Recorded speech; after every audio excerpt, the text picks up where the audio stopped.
We love Lake George, and if you've been there, it's just a really homey feeling.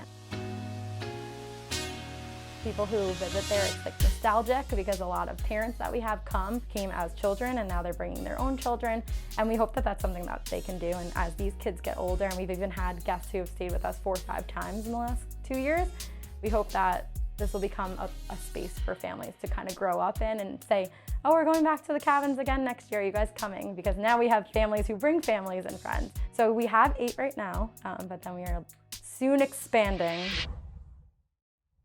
My name is Erin, and I'm one of the co-owners of ADK, or Adirondack Lakeside Getaways. We are a collection of boutique cabins in Lake George, New York, in the Adirondacks. And I work alongside my co-owner, co-partner, Tyler, and we run cabins for families to be able to enjoy vacations at. So being based on the conversations we've had prior to this, you have a unique story in the sense that you kind of, I don't even know how you got into this industry, but you have a unique background. You're a scientist. How does scientist go landlord? How does it even happen? Yeah, so I have had a bit of an adventure, a bit of a journey. So I started my undergrad going for teaching, and I actually was a teacher on Long Island for about 7 years. I taught kindergarten, 4th grade. I really loved it, and I always had these burning questions of why were children acting in the way that they were? How can I better help them by understanding their brain? So I did make the jump to science last year, and I became part of a research lab at Columbia University. So we study psychology and neuroscience in children, developmental populations. And all that aside, I always had this kind of entrepreneurial fire in me. So Tyler and I in college had made a meatball business, and we started convincing our friends that we made the best meatballs, and we thought so. They were so supportive. We had meatball parties where people would pay $5 at the door to try our meatballs.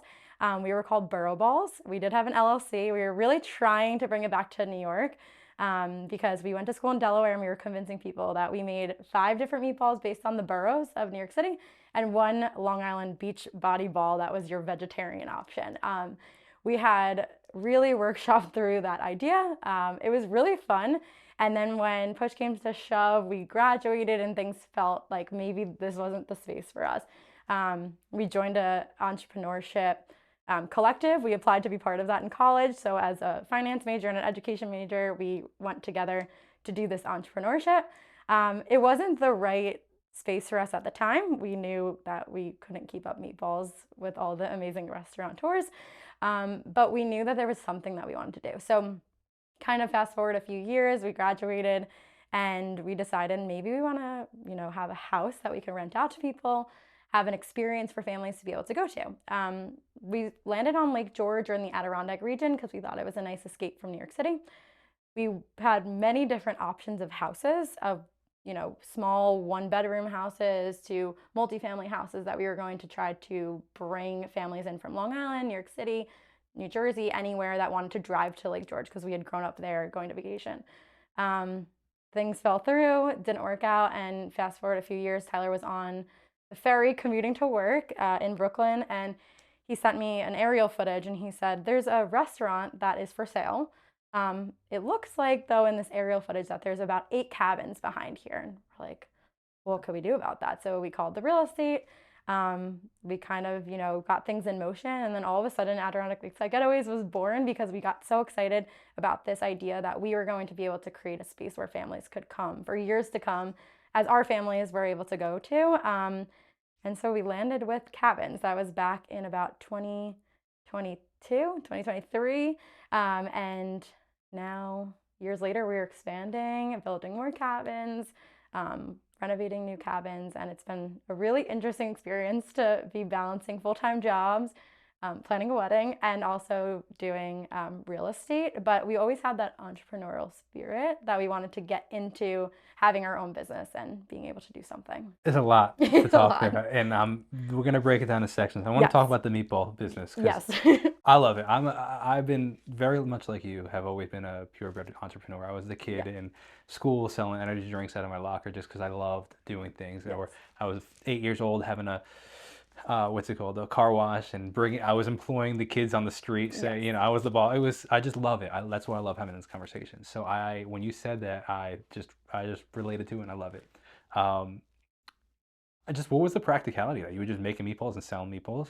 Yeah, we were yeah, so we And had why meatballs too? I don't know why meatballs, honestly. Yeah, similar to your story, I was always the kid who made a menu and went to my aunt's bank or my dad's firehouse and was selling stationery cards and bracelets. They were poorly made at some point because I just wanted to get out and be a salesperson. So I always wanted to do something. I don't know why we ended up with meatballs. I have an Italian background. I have loved that Tyler has embraced my Italian background. And we felt like maybe we needed a small concept. And we were making meatballs because as roommates in college, my 5 roommates and I, we would pool together our money, get whatever we could get. And I think it was just like on sale meat at the end of the week in college. And then we started to just think about, what do we enjoy?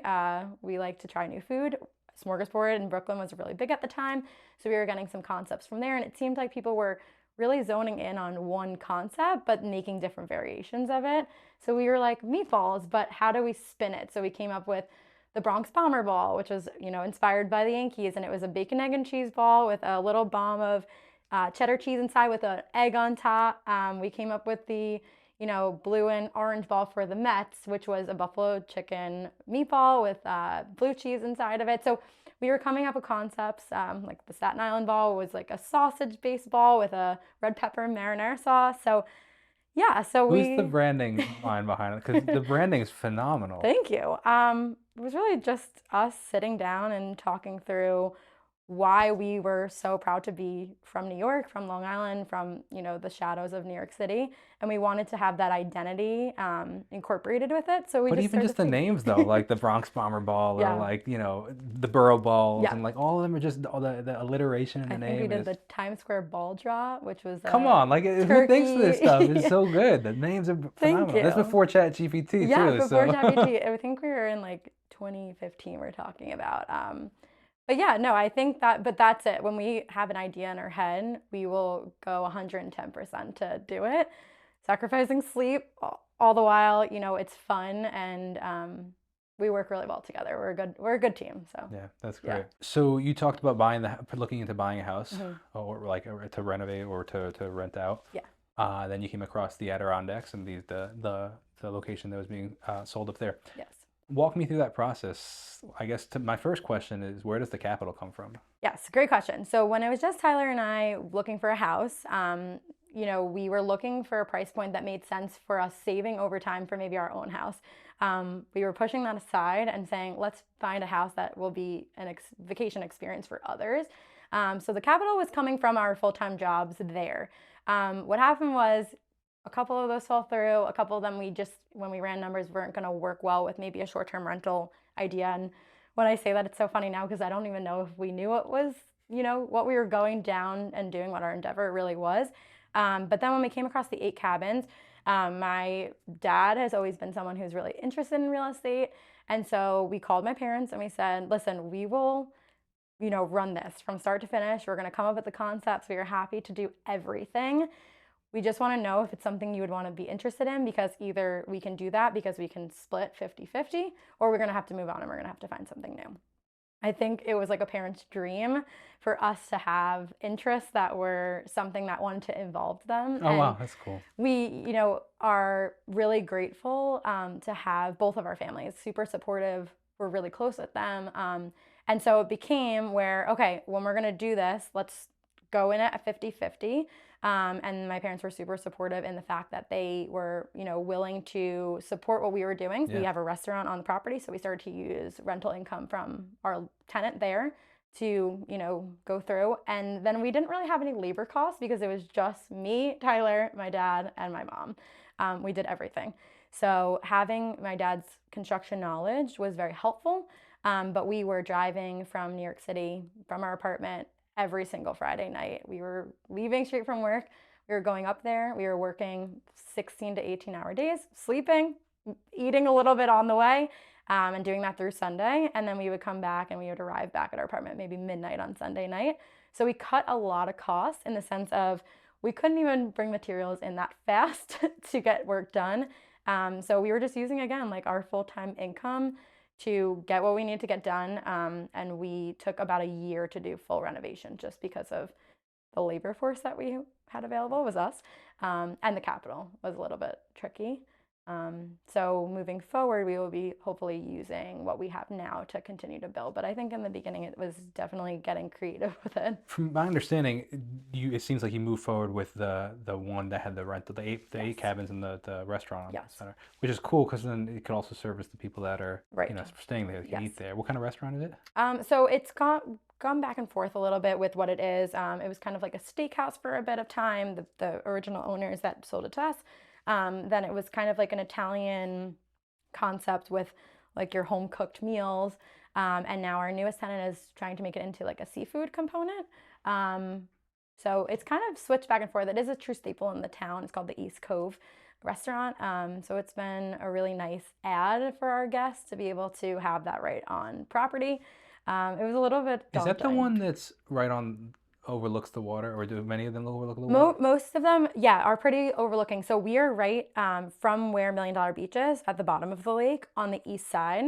So you get the Garrison, the East Cove, and then George's Steakhouse. So they're kind of like three little restaurants all together over there, which is also kind of nice in the sense of our guests like that they're removed a bit from the town, but also have the access of walking and things like that. So it doesn't really overlook the water, overlooks the road. Okay, maybe I don't know. I've been to Lake George once, so When you go again, we'll show you. Yeah, so I just have a couple of questions about that though. So Yeah. first of all, it's an incredible journey. So I admire and you. admonish your work ethic that Thank you guys you. are willing to put all the effort. And I think that that's one of the things that makes businesses work is a sacrifice people are willing to take up front or make up front, and they have the return on investment later because of that. So that's really cool. I'm curious now. That was in 22. Yeah. I was on your website, and you have, it seems like a lot more than just those now. So how did that happen? Yeah, so we have 8 on that one property. So those are all together on the same property. They're spread out enough where people feel like their own spaces. Each one of our cabins have a living room, a kitchen, and then either 1 or 2 bedrooms. In addition, we have another cabin that has a loft. So those are our 8 right now. We have some in the works that will hopefully be disclosed in a few months. But we're staying with our same concept of this boutique feel where you have everything you need away from your home. So you have your full kitchen, your ovens, your kitchen that includes your fridge if you want, full fridge, stove, microwave, anything you need. You don't need to bring it with you. So we supply utensils and all the things of the sort, pots and pans. You have your living room, so it's space for your family to hang out. But then you also have your bedrooms like you normally do. So one thing that was really important to us is when we would go to Lake George, it was like, what do we do if it rains here? So you go to the arcade and there's tons of things in the town. There's really amazing activities always planned by the Chamber of Commerce. But we wanted to make sure that families, if they spent their hard-earned money, also had the space to be able to be within the indoors. So what we started to do is really think about what was the experience going to be when they were going to visit Lake George. And so we kind of landed in this concept of small homes, and we're calling them boutique cabins because they're just kind of tiny cabins. And so what we're trying to do is maybe, replicate that out to provide the experience that we have currently at our Adirondack Lakeside Getaways right in the village, to be able to expand and have more guests come to Lake George because we love Lake George. And if you've been there, it's just a really homey feeling. People who visit there, it's like nostalgic because a lot of parents that we have came as children, and now they're bringing their own children. And we hope that that's something that they can do. And as these kids get older, and we've even had guests who have stayed with us 4 or 5 times in the last 2 years, we hope that this will become a space for families to kind of grow up in and say, oh, we're going back to the cabins again next year. Are you guys coming? Because now we have families who bring families and friends. So we have 8 right now, but then we are soon expanding. So the ones on the website are the 8 that you're referencing? Those are 8 on there, yeah. But now are they all, how close are they? They're all within about 2 acres or so. Oh, so the names on the website are not the actual locations that they're in? Yes, so that is a good question. We got some pushback with that at first. So when we're naming our cabins, as you probably know Now from I our understand, meatballs, yeah. we're very meticulous thinking that we need to find the best name. It doesn't happen. It's, something that we just wanted to make creative. And so what we came up with was, when we found the cabins, we felt like they were kind of laid out like the neighborhoods were around the lake. Similar to Long Island, everybody has a little bit of pride in their own communities. So when we made these cabins, they're all in Lake George, but we named them based on the communities around the lake. So if you go up the right side of the lake on the east end, you get all of those cabins over there. So you got Dunham Bay, Assembly Point, and it keeps going. And then if you go up the left side of the lake, which is the west side, Lake George Village, Diamond Point, Bolton Landing, those are all familiar names to people. So we do get confusion, because some people will say, I don't want to stay in Bolton Landing, I need to come down to Lake George because it's too far. And we're like, oh, no, it's all on the same property. So we did end up making like a schematic of the lake and showing where the cabins were. It didn't help very much, because it's still named based on the I communities. was one of those But those people are that all thought there. that. Thank you for asking it, though, because it is definitely something that after we name them, we're like, oh, it's too late now. Would you ever consider renaming, or is it just? I think people now feel very possessive of their cabin. So people will call us for next year and they'll say, like, I want to stay in the Dunham Bay cabin. I think if we were to name it, we would have a bit Yeah, of, whatever. It doesn't matter. yeah. So, but we have discussed, other names for future cabins, mountain ranges. Like, we just like to make them feel like people stay. It's actually based on a concept that I heard of in the Catskills, where they named them based on the countries. Everything was decorated based on the countries within the cabins, and I thought that was really cool. And I didn't feel like, particularly tied to that country that we stayed in, but I thought it was just really interesting that it was themed. So we tried to go for a thematic approach. This is an unrelated personal question that I Yeah. want to ask about the naming. Yes. How far are each of those towns from each other?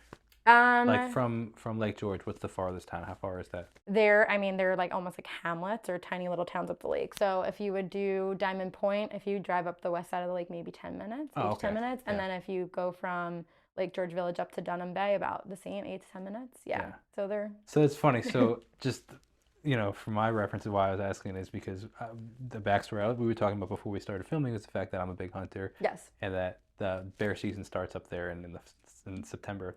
So I was like, oh wow, look at the timing of this. This is perfect. I got to talk to them about that. I didn't realize that you guys were located there. It's just kind of one of those things that clicked. I was like, Yeah. wait, let me see. So then I was using my best friend ChatGPT Yep. to see like, oh, I sent them a screenshot of what I thought the different locations, and he ranked them based on the like population and where, like, and all those things. But I guess if they're all 10 minutes away, it doesn't even matter. So Yes, it's a very close. I will say also, because the lake is 26 miles long, it's a very, people will just say, like, I'm going to Lake George, and then it'll kind of, be more specified in what neighborhood you're choosing to stay in.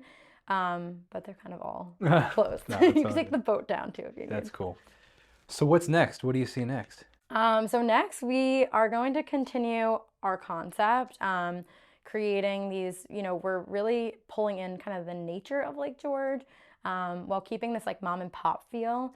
I grew up going to one of the cabin collections that were up there, and it was just something we look forward to every year. And even still, 30 years later, I feel like it's something that I just wanted to be able to give a small piece of to, even our family, but other families. And so I think when we started, we didn't know what this would turn into. We really hoped that people would come. We didn't even know. We were building something that we didn't even know. I was talking to Tyler about it the other day, and we said we're kind of glad we didn't know, because it's a little scary looking back. It was like the blind leading the blind. We didn't know what to do. We were just so excited. We would spend hours, the days that we weren't up there building, maybe a day after work on a weekday, we were making all of our things inside our cabins are DIY. So we would take back with us little wood chunks that we would use to rebuild, and we didn't want to waste it. So we would make them into little mountain ranges, and those became the bookends inside of our cabins. We found, little pieces, and we would make them be painted into little homes, and those are on the nightstands in our cabin. So we just became so excited about this concept. So I think keeping that passion and that excitement in everything that we do is how we're going to continue to direct what's next for ADK Lakeside Getaways. I think that what's next is just to keep creating this experience and like these cabins for people to be able to come to, and hopefully that works. How did you market it? You mentioned like the idea of like not knowing if people would even come. How did Yeah. you get people to come? Yeah, so it's I think a multifaceted marketing approach. So clearly, marketing wasn't even a word in my vocabulary as an educator, or even going into working in a lab for science. And so I relied heavily on Tyler for a lot of the business aspects. But I would say that one, Airbnb does a really great job marketing. So we are on Airbnb, VRBO, or Verbo, whatever you want to call it, and then our direct website. So Airbnb does a lot of the marketing for it. So we just tried to work really hard in creating a description, creating images that would depict what we were trying to portray to our guests. So it worked a little bit at first, and then what we've started to do is rely on that a little heavily, where it kind of made us feel like maybe we should be doing something else because Airbnb does a fantastic job.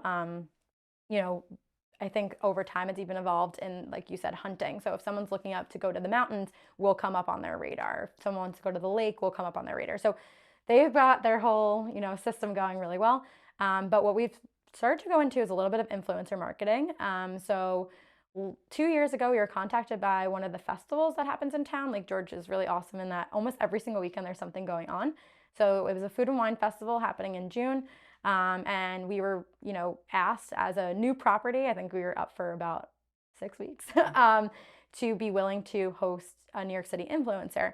We were like, sure, that sounds great. Why would they choose us? And so when they came, it kind of got the gears turning in the sense of maybe we should be looking in this avenue. So since then, we are 100% dog friendly. So we've had dog influencers come. We have some photographers coming who are just, excited about showcasing the area. And we have some New York specific based influencers that we're working with in our off seasons, specifically in winter, because we are open 365 days a year, which is a little bit different because Lake George is a very specific season sometimes, in that it's kind of like around your May to October time. But we think Lake George is beautiful all year round. So we have pivoted a bit to trying the influencer marketing, especially pulling in for those off-season times. And then Tyler and I try to run our Instagram. We are definitely not good on social media, especially me. My friends can contest. I don't even answer text. I will answer an email or an Airbnb message in an instant or a phone call. But Instagram has been very difficult for me to get into, but we were trying. And it does seem like we don't know what it is, rhyme or reason. I'm still figuring out the, side of social media, but it does seem like people are resonating with some things. And, one of the reasons why we're super excited to be on here is I think coming from behind the camera and just showing that, we're just excited people about Lake George and we just want families to also feel as excited as we are is important. So we're trying new things now, but I think we've relied heavily on the booking platforms that we have posted on. So yeah, well, one tip that I have for social media that I just got off the phone call with somebody. Actually, shout out to Arthur Frischman, who was a previous guest on this podcast, Long Island sign guy, and he was just on WBAB radio yesterday with an interview, and I called him because it was a funny story. My father-in-law lives in Tampa. Or my in-laws live in Tampa, and they love the BAB. They listen forever. And he was listening to BAB in Tampa, and they were like, he's like, I think I know this guy. Like, where do I know this guy from? Turns out he thinks he went to high school with him, and he did. But he's like, let me just Google him, and he found out, oh, this guy's being interviewed. He clicked the interview. He's like, it's my son-in-law interviewing it. So it's like I had to call Arthur to be like, thanks for the props from the father-in-law with that. Yeah, but that's awesome. See, and it's like someone who hears about it, and so we always say, we will ask if it's someone who's directly booking on our website. I always email them like, hi, we're so happy. Thank you so much. How did you hear about us? Because it's important for us to know what's working. I could spend an hour on an Instagram post. It shouldn't take me an hour, but it takes me an hour. And maybe nothing comes from it, but there's a small snippet of something I reposted from a local business. There's really such a supportive community in Lake George. We work very closely with restaurants in the area, coffee shops. If someone's asking us, like, where should we go? We always send them within the community. And so I think sometimes it's that, if they repost, we all repost each other. But I like to know, and it's really nice to know and be you're appreciative, right? Like For sure. Yeah. But three things I want to comment on. I want to say what Arthur said because I found it really, really insightful because I think that he just said it so well. He said that most small businesses misunderstand and misuse social media. He said social media for small business is not about selling; it's Mm, about creating relationships and branding. And he said, well, most people get wrong is they try to sell their product. mm, Nobody really cares. Nobody wants to hear from a small business. But if you can create a relationship through that social media, whatever that may be, whether it be through branding, whether it be through, or just, like just talking about, wow, I want to go to this thing because they make it look so cool, right. or you're using it to like brand with other people. And that's just brings me to my second point. I think a cool idea would be one of two things: either UGC, which is user generated content, Okay. so people that are staying there, Yep. hey, send us your videos that you're making there. We'd love to post it on our social media. Okay. And then three would be like connecting, like, this is why Lake George is great. They have this great restaurant. Come check out this great restaurant. But it's you posting it about this other people, and then you can collaborate on the post. I love that. And Yep. then, but it's also like, oh, hey, I like this restaurant. By next time I'm there, maybe I'll check out this cabin kind of Yeah. thing. Yeah, So that's awesome. I will. like showcasing, not even more so than just Yeah. your cabins, showcase Lake George, and then that has a significantly higher likelihood of quote unquote going viral, not necessarily going viral, but like Right. doing well on social media. And then when they click to see, oh wow, what else do they have? They realize that you're a cabin and that Yeah. you can stay there. Yeah, no, that makes perfect sense because even I think of, other cabins, other short-term rental owners that we follow or talk with. It's that. I want to go there. It looks so cool. I feel like that's the experience that I want, so it makes a lot of sense. For sure. How Thank often you. do you go up there? So we go up a lot. We are fully autonomous, our property. So Tyler and I are sleeping right now with our phones on full blast because it is busy season up there. So we, answer at all hours of the night. But we are fully autonomous in that we don't have anywhere to check in. It seems like guests do like that aspect because they can come and go as they please. No one's watching them. But we do have a great team up there. So I would say right now, with wedding planning, full-time jobs, and things like that, we're up there about every other weekend. There was probably 2 years of time that I think it was very rare to not be there every single weekend while we were building, while we were deciding on things, meeting with people. And I think it'll happen again very shortly where we're going to be up there pretty much every single weekend. But again, we love being there, but we are fully autonomous in that we don't need to, run there immediately. So what that kind of looks like is our door codes are run through Wi-Fi. So we can, from anywhere in the world, we have been anywhere in the world to reset codes on all of the individual keypads. We do have backups that are our lock boxes next to them if, ever anything were to happen. But we have an amazing cleaning team up there that we have formed a relationship with from the very beginning. That was probably one of the things that we were most worried about because that is kind of like the heartbeat of the operations in that they're there pretty much every single day in the summer. They're doing multiple, turnovers.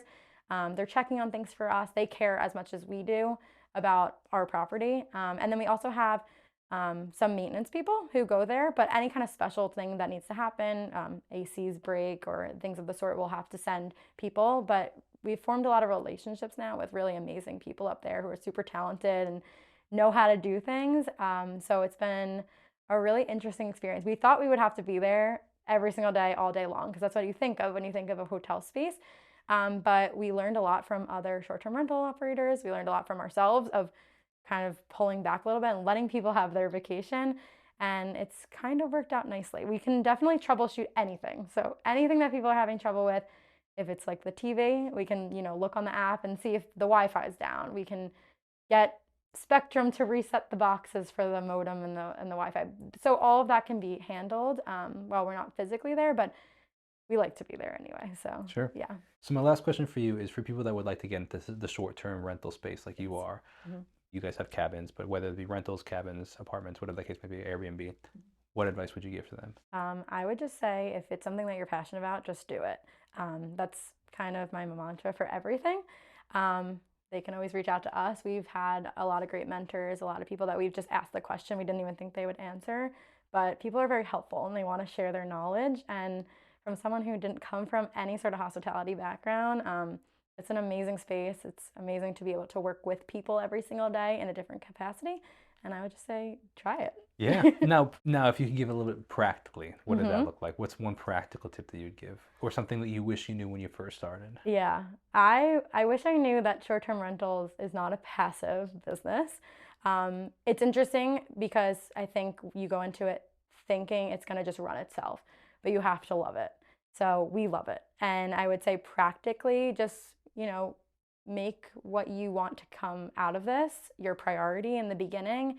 And you'll see it grow in the sense of you will do anything to make that happen. But it's definitely a difficult business for sure. It's a lot of time, but I would say also find a really good partner or someone you can chat with that would be, ideas to bounce off of, because Tyler and I constantly are saying like, what do you think about this? I'm waiting to answer this guest because I want to make sure you're cool with this. And so having us together doing it full time was one of the biggest reasons I think for my own likeness of it. But it's just it's a great space. So I would say practically just find your property, start looking at it, run some numbers, maybe call a couple people that are in the space and just go. Don't look back because Ah, it's scary. Just keep going. no, And that's it'll great. hopefully work out. That's And great. call us if you ever Yeah. need. Well, thank you so much for your time. It's been an absolute Thanks. pleasure, and I look forward to potentially seeing these cabins someday Yeah, soon. we look So, forward to having you guys. absolutely. Great job. Thank you. Absolutely.